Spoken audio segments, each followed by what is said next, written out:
यह dictation 5 second बाद start होगी, तब तक आप रेडी रहें। Ready start.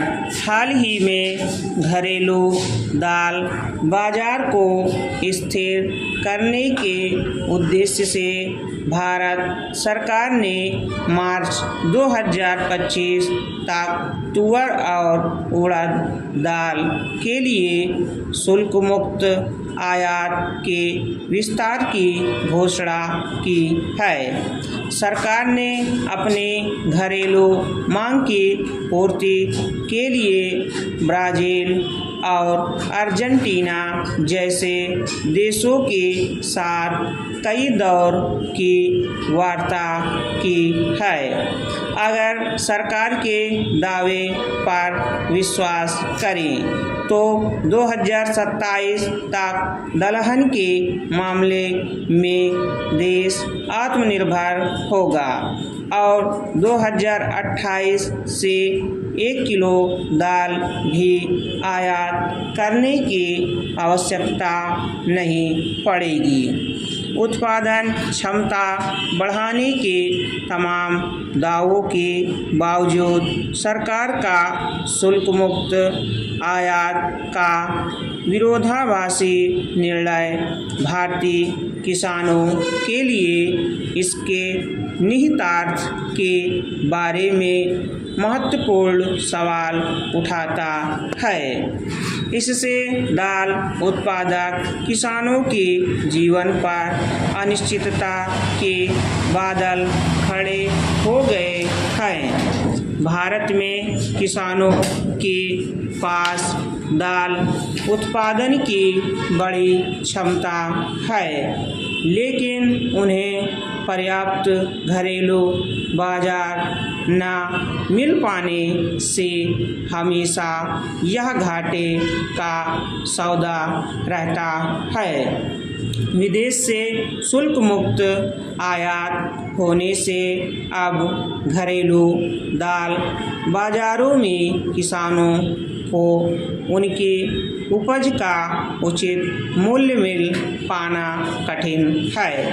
पिछले रबी सीजन में दाल की खरीद में कोई खास फायदा न मिल पाने से उत्तर प्रदेश में किसानों ने इस बार दालों की खेती कम की है। विदेशी दालों का आयात बढ़ जाने से अगले वर्ष दालों पर किसानों को अच्छे दाम मिलने की संभावनाएं खत्म हो गई है। भारत वैश्विक स्तर पर दालों का सबसे बड़ा उपभोक्ता, आयातक और उत्पादक है। अरहर और उड़द की दाल भारतीय आहार का महत्वपूर्ण घटक होने के कारण रणनीतिक महत्व रखती है। शुल्क मुक्त आयात का विस्तार मूल्य अस्थिरता, अपर्याप्त घरेलू उत्पादन तथा आपूर्ति और मांग को संतुलित करने की निरंतर चुनौती जैसे आवर्ती मुद्दों की पृष्ठभूमि में होता है। भारत में दालों के बाजार में उतार चढ़ाव देखा गया है। किसान कम उत्पादकता, खंडित भूमि, जोत और जलवायु परिवर्तन जैसे मुद्दों से जूझ रहे हैं, जबकि दालें पोषण सुरक्षा के लिए महत्वपूर्ण है।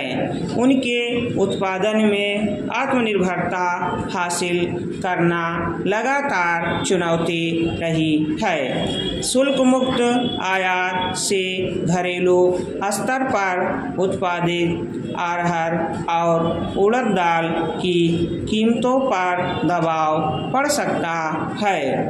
जब बाजार सस्ते आयात से भर जाते हैं तो अक्सर घरेलू बाजार में कीमतों में कमी आती है। इससे भारतीय किसानों की आय प्रभावित होती है।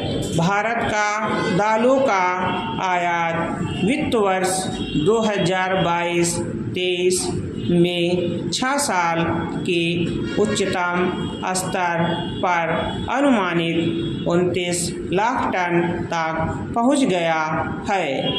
अप्रैल-अक्टूबर में 19.6 लाख टन से अधिक का आयात हुआ। स्टॉप।